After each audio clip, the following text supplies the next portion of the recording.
Bani Israel. Ini dalam surat Al-Baqarah ayat 40, ayat 47, dan ayat 122.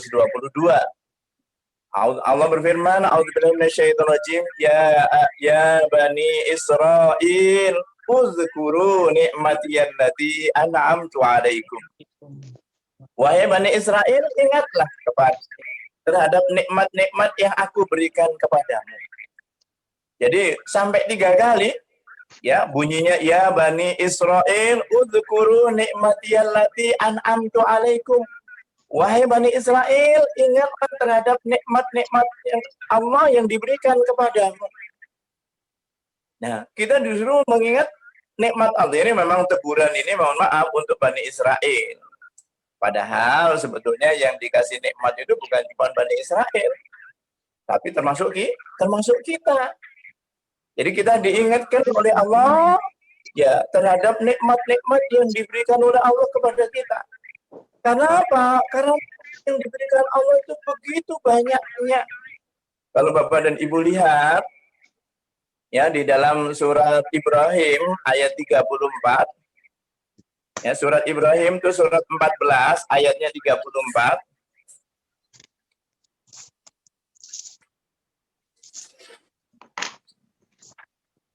Ayat 34. Ya. Bisa dibaca? Ya, saya Ustadz. Ya, silakan Ibu. A'udzubillahi minasyaitonirrajim. Bismillahirrahmanirrahim. Dan Dia telah memberikan kepadamu segala apa yang kamu mohonkan kepadanya. Dan jika kamu menghitung nikmat Allah, niscaya kamu tidak dapat menghitungnya. Sungguh, manusia itu sangat zalim dan sangat mengingkari nikmat Allah. Sadaqallahu azim. Ya, terima kasih. Allah berfirman, A'udzubillahi minasyaitonirrajim wa ataakum min kulli ma sa'altum. Ya. Dan Dia telah memberikan kepadamu segala apa saja yang kamu mohon, yang kamu inginkan. Jadi Allah memberikan semua yang kita mau, dikasih semuanya. Oleh karena itu kemudian Allah mengingatkan, jadi wa in ta'uddu nikmatallah, dan jika kita mau menghitung-hitung nikmat Allah, la tuhsuha, tidak mungkin kita dapat menghitungnya. Walaupun menggunakan ya komputer yang super modern pun nggak akan bisa menghitungnya. Karena apa? Kata Allah, la tuhsuha, nggak akan dihitung. Nah, tapi apa kata Allah? Innal insan, sesungguhnya manusia la dzalum, sangat zalim dan sangat ingkar terhadap nikmat-nikmat yang diberikan oleh Allah. Oleh karena itu, Allah mengingatkan kepada kita melalui ya cerita Bani Israel di ayat 40, ayat 47, ayat 122 itu di depannya bunyinya sama. Ya Bani Israel, uzkuru ni'matiyallati an'amtu 'alaikum. Ya, wahai Bani Israel, ingatlah dengan nikmat-nikmat Allah yang diberikan kepadamu. Nah, jadi Ibu, Bapak, ya kita diminta untuk ingat. Kenapa? Karena sering lupa. Padahal mohon maaf Bapak dan Ibu, kalau kita setiap hari ada orang yang ngasih uang 10 juta, kira-kira mohon maaf kita ingat nggak? Dan kira-kira senang nggak? Kira-kira ingat dan senang nggak? Oh pasti senang. Loh, padahal mohon maaf, kalau kita lihat nikmat-nikmat yang diberikan Allah kepada kita luar biasa. Luar biasa. Ya, mohon maaf, berdasarkan apa yang disampaikan oleh Rasulullah Shallallahu Alaihi Wasallam, Rasulullah pernah bersabda, "A'udzubillahi minasyaitonirrajim, raka'atul fajri khairum minad dunya wa ma fiha." 2 rakaat ya pada waktu fajar itu nilainya lebih baik daripada dunia ini beserta isinya. Kata Rasulullah, ya, barang siapa yang bisa sholat sunnah 2 rakaat sebelum subuh itu nilainya lebih baik daripada dunia ini beserta isi. Ya kalau mohon maaf, dengan 2 rakaat diberikan ya lebih baik daripada dunia ini beserta isinya. Kira-kira mohon maaf, orang yang terkaya di dunia aja, mohon maaf, nggak ada yang punya seperti itu. Tapi mohon maaf, kira-kira ada nggak orang yang nggak melaksanakan sholat sunnah sebelum subuh? Ada yang Ada tidak. nggak? Hah? Ada. Dan ada nggak mohon maaf, ketika sholat sunnah sebelum subuh dia merasa tenang aja nggak gitu? Coba. Padahal kalau kita mohon maaf, kehilangan 10 juta aja mikir, masih bingung. Ya, meninggalkan nikmat begitu cepat tadi, dia tenang aja. Oleh karena itu, maka di dalam juz kedua ini, di dalam ayat 150, ya, di dalam ayat 150, di kalimat terakhirnya, ya, di dalam kalimat terakhirnya Allah berfirman, a'udzubillahi minasyaitonirrajim, ya. Di dalam surat Al-Baqarah ayat 150, Allah berfirman, a'udzubillahi minasyaitonirrajim.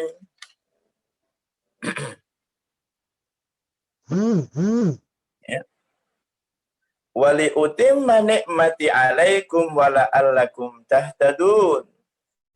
Nah, sebutkan, agar aku sempurnakan nikmatku kepadamu dan agar kamu mendapatkan petunjuk, agar kamu mendapatkan petunjuk. Jadi Allah mengingatkan, Allah akan memberikan nikmat yang begitu hebat, yang begitu luar biasa kepada kita. Dengan nikmat, maka nikmat-nikmat yang diberikan kepada Allah selama ini menjadi sempurna. Dan kalau nikmat yang ini nggak kita dapatkan, maka nggak ada artinya semua nikmat. Apa nikmat yang akan diberikan oleh Allah kepada kita? Nah, di ayat 151-nya Allah berfirman, a'udzubillahi minasyaitonirrajim. Kama arsalna fikum rasulan minkum. Itu sebagaimana kami telah mengutus kepadamu seorang rasul, yaitu Muhammad sallallahu alaihi wasallam, dari kalanganmu sendiri. Jadi maksudnya ya dari kalanganmu sendiri itu, karena ini yang dulu adalah orang-orang Quraisy, maka dari orang Quraisy. Ya, ini dari kalangan manusia.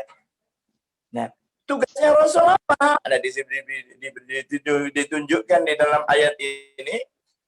Apa tugasnya? Yaslu alaikum ayatina, yaitu akan membacakan, menjelaskan kepadamu tanda-tanda kekuasaan. Nah, tanda-tanda kekuasaan. Contoh misalkan, mohon maaf, ya di dalam surat Al-Baqarah ayat 21-22, kita diperintahkan beribadah kepada Tuhan yang menciptakan kita dan orang-orang sebelum kita, agar kita bertakwa. Tapi siapa Tuhan kita? Dan Tuhan sebelum kita, ya, yang agar kita bertakwa itu di dalam ayat 22-nya disebutkan, a'udzubillahi minasyaitonirrajim, alladzi ja'ala lakumul arda firasa. Yaitu yang menciptakan bumi, ya, sebagai hamparan. Padahal bumi itu bulat, tapi kelihatannya rata. Wassama'a bina'a. Nah, langit itu seperti atap. Ya, wa akhraja bihi minas samarat, dari langit itu diturunkan, mohon maaf. Sama'a bina wa anzala minas sama'i ma'a, dan dari langit itu dia turunkan air hujan. Untuk apa? Fa akhraja bihi minas samarat. Ya, untuk menumbuhkan buah-buahan. Untuk apa? Rizqalakum, sebagai rezeki bagimu. Loh, coba. Dengan Allah menunjukkan kekuasaannya, bahwa yang membuat bumi ini terasa rata, langit itu terasa sebagai atap, yang menurunkan air hujan dari langit, dengan hujan itu ditumbuhkan buah-buahan, sayur-sayuran sebagai rezeki buat kita. Oleh karena kemudian Allah berpesan, fala taj'alu lillah, maka janganlah kamu membuat tandingan-tandingan selain Allah. Wa antum ta'lamun, padahal kamu mengetahui. Jadi Allah mengajarkan kita seperti itu. Yang dengan mengutus Rasulullah untuk menjelaskan tanda-tanda kekuasaan Allah itu. Nah, kemudian apalagi di dalam ayat tadi, wa yuzakkihim, mensucikan kita. Bahwa Rasul Shallallahu Alaihi Wasallam itu risalahnya sama dengan nabi-nabi sebelumnya. Apa? La ilaha illallah.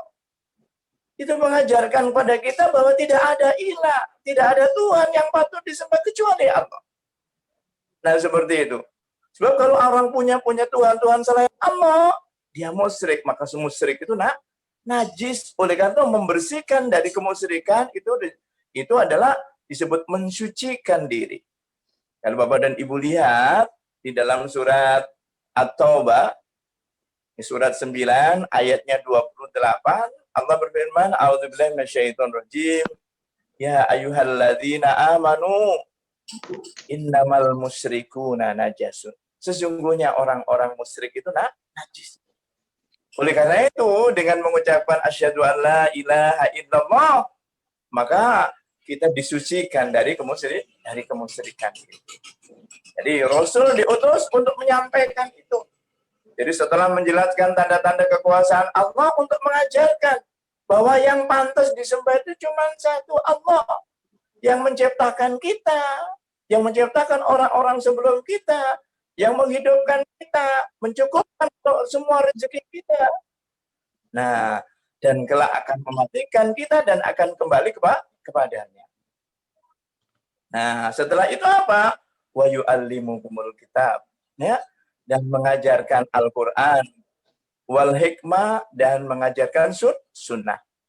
Kemudian di akhir ayat, wa yu'allimukum ma lam takunu ta'lamun, dan mengajarkan kepada kita apa-apa yang kita tidak tahu. Jadi ibu, bapak, sahabat Al-Quran yang insya Allah diberkahi, dirahmati, dan dimuliakan oleh Allah SWT. Jadi berdasarkan ayat ini, Allah menjelaskan nikmat yang paling besar, yang paling mulia, yaitu diutusnya Rasulullah Muhammad SAW dan diturunkannya Al-Quran kepada. Nah, oleh karena itu, sebanyak apapun, sebaik apapun nikmat-nikmat yang bisa kita raih, punya jabatan yang tinggi, punya kekayaan yang banyak, punya pendukung yang hebat, tetapi kita kalau nggak dapat hidayah, ya, kalau nggak dapat petunjuk dari Allah, ya nggak jadi orang yang beriman, semua nikmat tadi ada gunanya. Jadi nikmat itu menjadi sempurna dengan kita mengikuti Rasulullah, ya, mengikuti Al-Quran dan mencontoh Rasul. Nah, setelah Allah menjelaskan ya begitu hebatnya nikmat yang diberikan oleh Allah kepada kita, selama ini mohon maaf, Allah hanya memerintahkan kita untuk ingat terhadap nikmatnya. Tapi ternyata mohon maaf, sebagaimana dalam surah 14 ayat 34 tadi, yang banyak sekali yang diberikan nikmat, ternyata apa? Ternyata nggak ingat juga terhadap nikmat Allah. Kalau terhadap nikmatnya aja lupa, apalagi terhadap yang memberi nikmat. Nikmatnya yang begitu banyak yang dilupakan. Terutama mohon maaf, yang banyak sekali dilupakan adalah nikmat sehat dan nikmat sempat. Orang itu ketika sehat, ketika sempat, dia sering lupa bahwa sebetulnya nikmat itu begitu besar. Tapi ketika sudah mulai sakit, mulai kesempatannya nggak ada, mereka baru sadar. Nah, oleh karena itu tadi Allah berpesan, ya Bani Israel, wahai Bani Israel, udzkuru nikmati allati an'amtu 'alaikum. Ingat terhadap nikmatku yang aku berikan kepadamu. Nah, ini, kenapa? Karena semua nikmat itu nanti akan ditanya oleh Allah. Ya, nanti akan ditanya. Ya, kalau ibu bapak membaca surat 102,